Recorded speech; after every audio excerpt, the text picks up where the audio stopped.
Hello everyone, I hope you're all doing well. I'm really excited for today's video, as I've been wanting to cover this ship for quite a while now. The ship I'm talking about is the MS Mediterranean Sky, a fascinating combination passenger liner.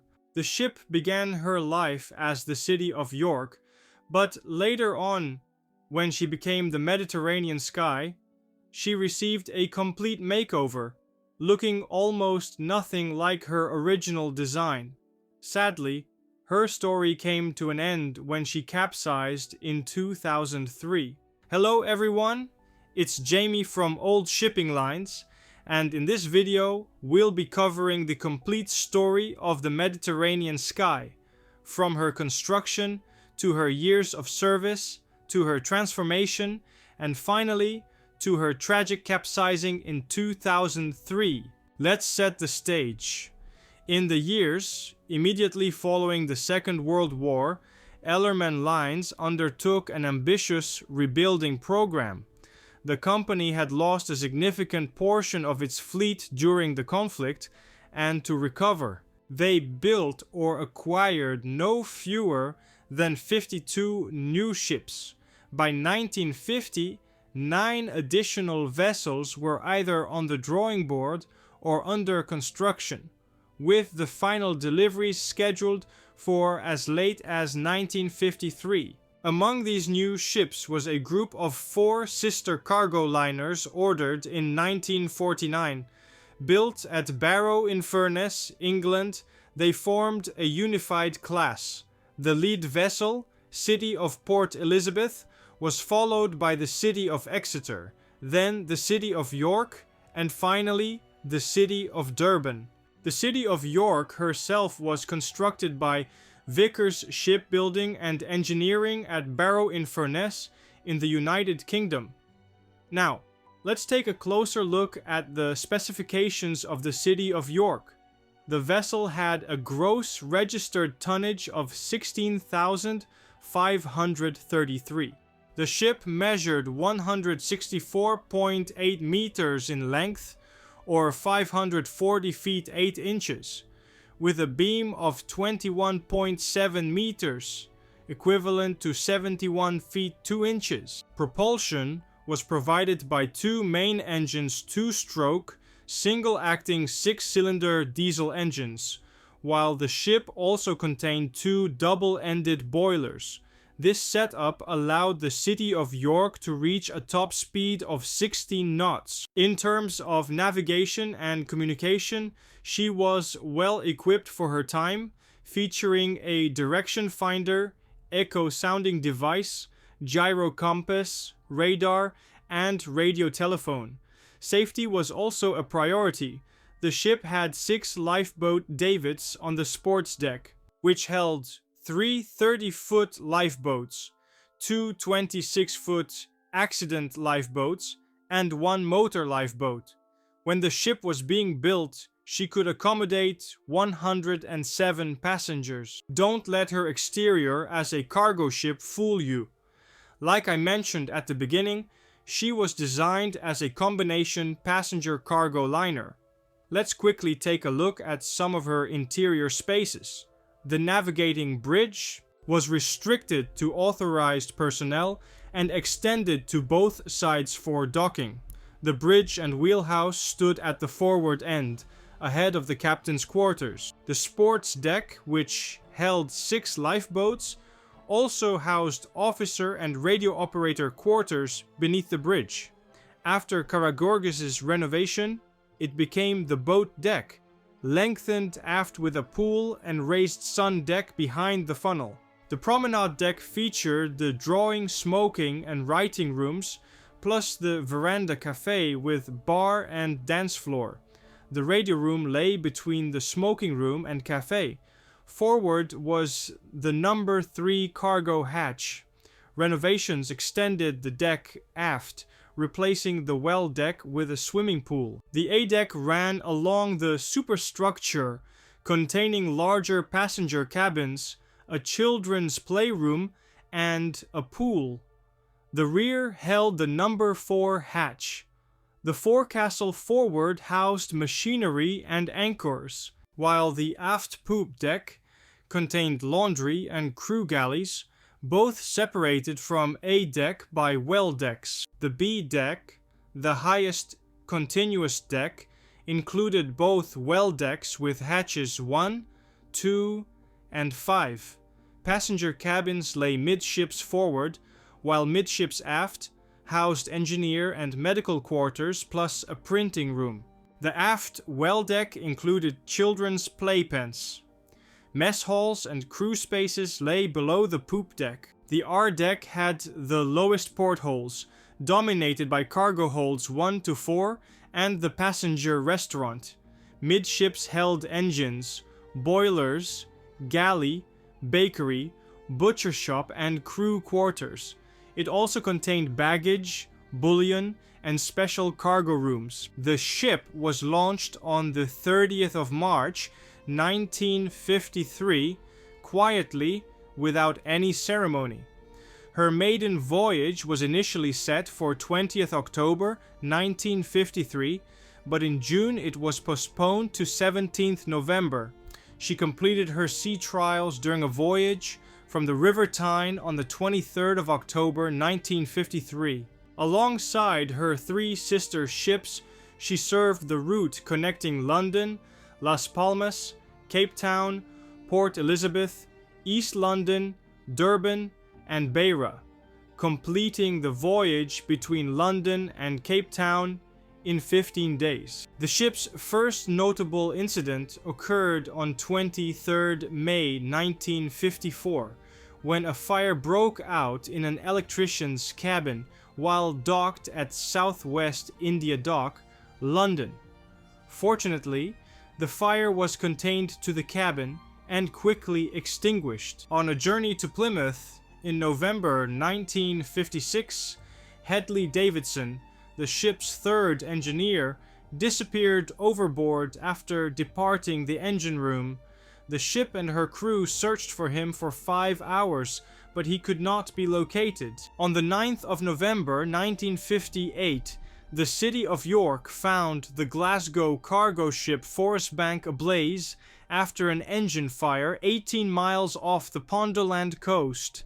The ship had been burning since 2 a.m.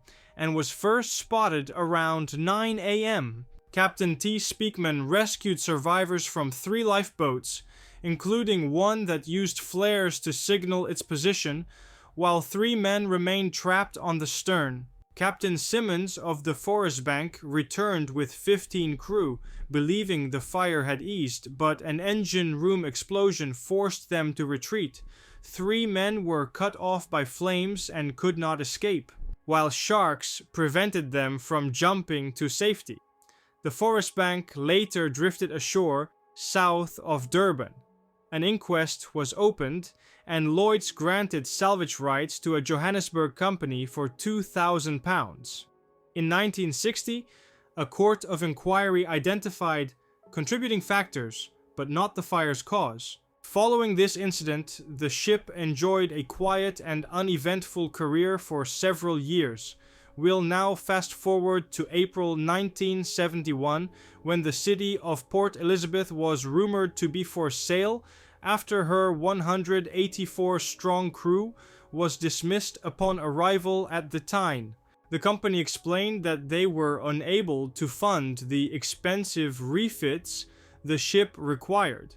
By May 1971, Ellerman Lines confirmed that a buyer was being sought, raising concerns about the fate of her sister ships. At the time, the company admitted it was uncertain whether the other vessels would also be sold. In June, it was decided that 4 ships would be withdrawn from the South African service and put up for sale, including the city of York. After completing her final voyage from South Africa, the city of York was docked in Amsterdam awaiting a buyer. In September 1971, she was sold along with her 3 sister ships to Karageorgis Lines for £1,250,000. Their fates remained uncertain until December 1972, when it was announced that the 4 ships would be converted into luxury passenger car ferries to operate between Greece and Italy. In the end, only City of York and City of Exeter were successfully converted and renamed the Mediterranean Sky and the Mediterranean Sea, respectively. City of Durban was slated to become Mediterranean Dolphin, and her conversion began in 1975, but the project was halted midway, and she was eventually sold for scrap around 1980. The city of Port Elizabeth was intended to become the Mediterranean Sun, though she never completed the conversion. In 1987, to accommodate the increase in tourism to Australia for the sailing competition America's Cup, 15 passenger liners were chartered to be used as floating hotel rooms. Holiday Inn chartered the Mediterranean Sky for the event and dubbed her the America's Cup Holiday Inn. Beginning in December 1987, the ship promoted 10-day cruises to Antarctica, departing from Tierra del Fuego. The itineraries included sailing through the Beagle Channel, Drake Passage, and the South Shetland Islands, with stops at several research stations along the Antarctic Peninsula. These cruises were scheduled for December, January, and February, coinciding with the Southern Hemisphere's summer. However, the planned voyages were ultimately cancelled, likely due to insufficient bookings. In 1991, the ship was chartered for 3 voyages by a British-based Zionist organization at a cost of $500,000 to transport Jews from the former Soviet Union to Israel. On 28 December, she departed Odessa, Ukraine, and arrived in Haifa, carrying 477 Soviet Jews, 55 tourists, 22 Israeli government officials, and 17 Christians.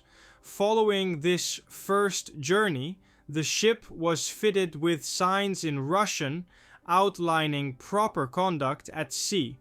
On her return to Israel, she carried 15 former immigrants along with several dozen tourists. The Mediterranean Sky made her second trip from Odessa on the 6th of January 1992, arriving with 387 immigrants, and completed her third and final voyage on 16th of January, transporting 532 immigrants to Israel. At a cost of $13 million, the United States chartered the ship in 1994 to evacuate thousands of Americans, primarily military personnel, from Somalia during the country's civil war. Beginning in January, 219 soldiers boarded the vessel for transport to Mombasa, Kenya, where they would continue home on commercial flights. The operation became the largest seaborne evacuation of US troops since the Vietnam War, while the withdrawal was planned to conclude by 31st March. The Clinton administration debated whether to leave a small diplomatic contingent behind. Before boarding, a farewell ceremony for the troops was held in an airport hangar. In June 1994, the United States government used the ship as an interview space for Haitian refugees in the Turks and Caicos Islands.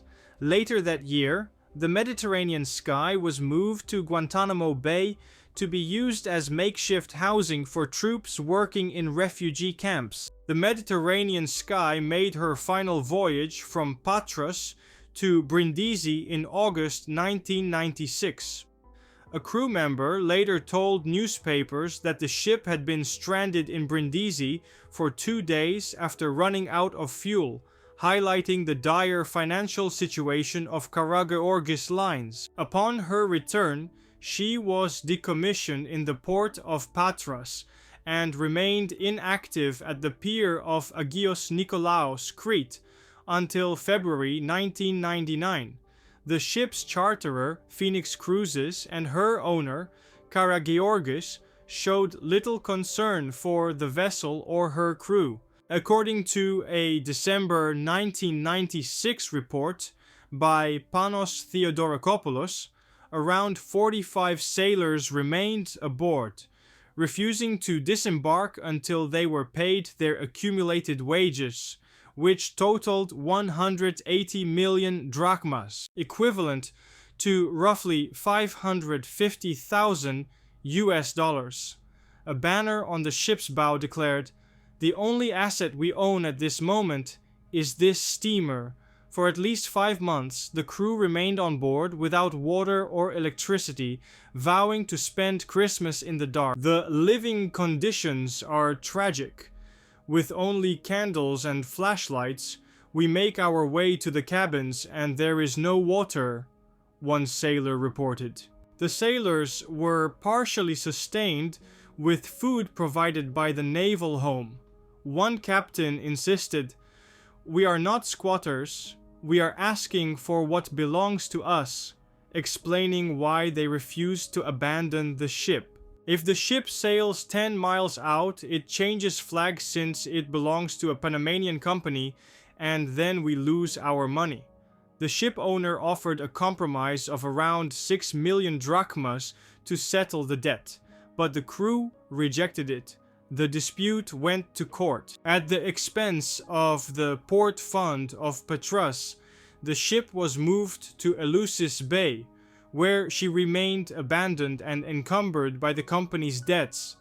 While laid up in Eleusis, the vessel began to list, and she was eventually towed to shallow water and beached on the 26th of November 2002. In 2009, it was decided to remove the ship from the site. Along with 17 other wrecks in the Gulf of Eleusis, this was not done. She capsized and sank by January 2003, with the half-submerged wreck still visible in 2025. And that brings us to the end of the incredible yet tragic story of the MS Mediterranean Sky. From her beginnings as the City of York, through her transformation into a luxury liner, her humanitarian missions, and finally to her slow decline and capsizing, she truly lived a remarkable life at sea. Ships like the Mediterranean Sky remind us of how much history, adventure, and human drama can be contained within a single vessel. Though her wreck now rests in the Gulf of Eleusis, her story continues to capture the imagination of maritime enthusiasts around the world. And that marks the end of a video, my friends. Thank you all so very much for watching. I hope you guys enjoyed it. Now, if you liked what you saw, please consider subscribing to the channel, as that would help out the channel a lot. Now, if you have any thoughts, comments or questions, please leave them in the comment section down below, as I absolutely love reading your comments. And please let me know in the comment section down below as well what ships you would like me to cover in the future. Now be as well sure to check out our social media pages. We are on Twitter, we are on Instagram, and we also recently have a website, oldshippinglines.com, where we have articles of the ships we cover and we have book reviews as well. I think you will enjoy the website very much. Now, with that out of the way, guys, I wish you all a good night or day, wherever you are. Stay safe, stay happy, and we will see each other on the next video. Goodbye, my friends.